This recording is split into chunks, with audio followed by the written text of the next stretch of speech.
teman-teman, selamat datang. Nah, kali ini kita akan belajar tentang bagaimana proses penyusunan standar kompetensi. Nah, gimana langkah-langkahnya? Nah, nanti kita akan mendengarkan nih pandangan dan pengalaman narasumber kita, yaitu Kak Uum. Halo Kak Uum. Halo, halo, halo. Nah, uh, gimana sih Kak langkah-langkah awal dalam penyusunan standar kompetensi yang sesuai dengan SKKNI? Ya, jadi langkah awal dalam menyusun standar kompetensi ini sebetulnya kita harus melakukan analisis kebutuhan dulu. Analisis kebutuhan dari audiens atau siswanya, gitu. Nah, dan bagaimana kita bisa memetakannya. Nah, pasti kan teman-teman ada yang hanya mengajar jenjang SD, SMP, SMA. Itu kan masing-masing kan. Eh, Jarang banget yang mengajar jenjang SMA, ngajar SD juga, jarang. Ya, pasti kan masing-masing ya. Nah, untuk jenjang SD pastikan analisis kebutuhannya untuk melanjutkan ke jenjang berikutnya gitu. Setiap dari kelas 1, 2, 3 untuk kelas 6 berarti untuk melanjutkan jenjang ke SMP. Dan itu kan berkaitan dengan proses kognitif. Nah, kalau misalkan untuk SMP pasti ke SMA. Nah, yang SMA, nah itu kan ada pemetaan, ada peminatan, ya kan? Kalau di SMA, kalau di SMK ada penjurusan gitu, penjurusan ke kompetensi-kompetensi yang disiapkan untuk dunia kerja gitu. Itu pasti penyusunan standar kompetensinya pasti berbeda antara SMA dan SMK. Contohnya seperti itu dalam hal menganalisis kebutuhan siswa. Nah, setelah itu kita harus mengidentifikasi bagaimana gaya belajar dari setiap siswa itu untuk menunjang kita dalam melihat analisis kebutuhan di awal gitu. Dan kita harus tahu bagaimana caranya bisa membangun interaktivitas pembelajaran berdasarkan hasil susunan standar kompetensi yang kita buat gitu. Sehingga ini bisa relevan dengan kompetensi yang akan disusun gitu. Mau dicek dulu? Oke, Coba, nah bagus ada nggak? nggak sih aspek khusus nih yang perlu diperhatikan untuk memastikan bahwa standar kompetensi yang dibuat itu sudah sesuai nih dengan kebutuhan mungkin kebutuhan sekolahnya atau kebutuhan pembelajarannya? Ya, ini penting ya untuk memastikan keterkaitan standar kompetensi dengan perkembangan terkini di industri. Misal sekarang yang lagi in banget tuh kan industri teknologi. Nah, gimana nih caranya si standar kompetensi ini bisa disesuaikan atau diintegrasikan dengan teknologi yang ada gitu. Kalau sekarang kan kita melihat kenyataan ya, hampir semua siswa memiliki HP gitu. Setelah pandemi kemarin ya, semua siswa memiliki HP.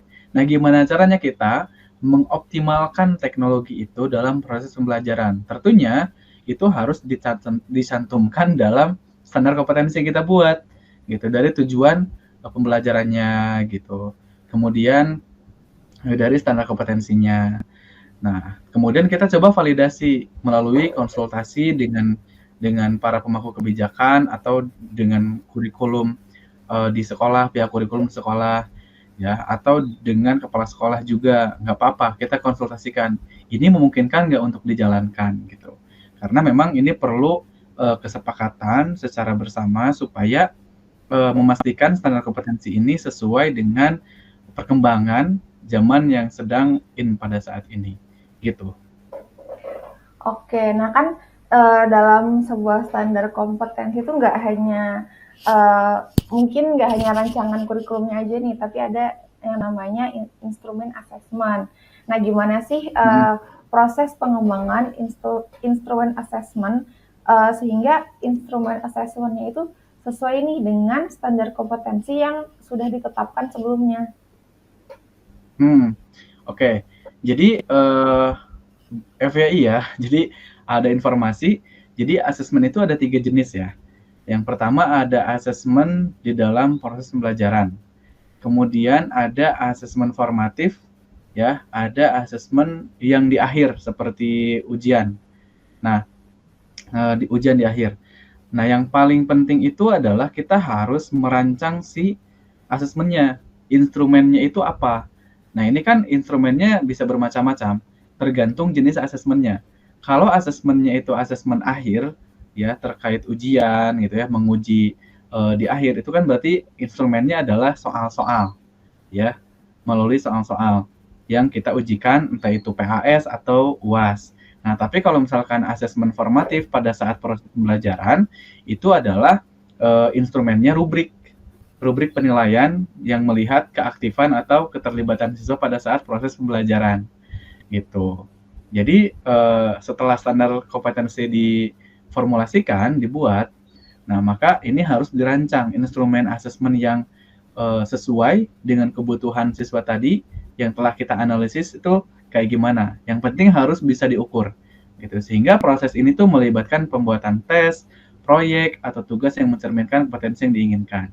Gitu. Jadi proyek-proyek itu memang harus sesuai dengan tujuan, sesuai dengan analisis kebutuhan di awal gitu. Oke, nah kan tadi kita udah menyusun standar kompetensi sekaligus instrumen asesmennya nih. Nah, gimana sih caranya kita itu bisa memastikan bahwa standar kompetensi yang kita sudah susun atau yang sudah disusun sebelumnya itu bisa diakses dan dimengerti oleh semua pemangku kepentingan kan? Balik lagi, pemangku kepentingan di pendidikan itu ada banyak pihak ya. Nah, gimana caranya itu kita bisa memastikan bahwa semua itu accessible dan bisa dimengerti gitu. Ya, ya mungkin pertanyaan yang lainnya adalah kenapa sih harus dimengerti oleh semua pihak gitu. Itu pertanyaan berikutnya. Karena kan di topik sebelumnya kita bahas tentang silabus. Nah, silabus itu kan itu udah rancangan baku dari Kementerian Pendidikan. Nah, silabus itu kan bahasanya sangat general dan sangat umum, belum spesifik ke teorinya. Memang ada singgungan teori-teori, tapi tidak spesifik ke metodenya gimana, cara penerapan di kelasnya gimana gitu. Nah, itu kan diturunkan dalam bentuk RPP. Nah, di dalam RPP itu pasti ada rincian dari standar kompetensi yang kita buat. Nah, gimana caranya supaya mudah dimengerti? Caranya kita harus membuat bahasa penulisan yang mudah dimengerti, yang sederhana, yang bisa dimengerti oleh semua orang gitu. Dan jelas gitu, dapat dipahami oleh semua pihak, termasuk oleh peserta didik sendiri gitu. Jangan memunculkan istilah-istilah yang tidak familiar atau tidak dimengerti oleh semua orang. Ini akan menimbulkan bias atau ketidakpahaman pada saat nanti proses pembelajaran, pas penerapan, itu malah banyak miss-nya. Entah miskomunikasi atau miskonsepsi. Padahal kita pengennya sih perencanaan pelajaran tuh kayak gini. Ternyata penerapannya kok beda gitu. Berarti kita belum mampu mengekstraksi bahasa pedagogi ya ke dalam bahasa yang sederhana gitu. Dalam menyusun standar kompetensi ini gitu. Gitu sih, Kak. Oke.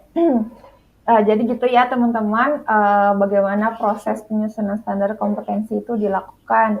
Dan selain kurikulumnya juga, standar kompetensi itu juga memuat namanya instrumen asesmen. Itu juga perlu dipertimbangkan ya Kak ya.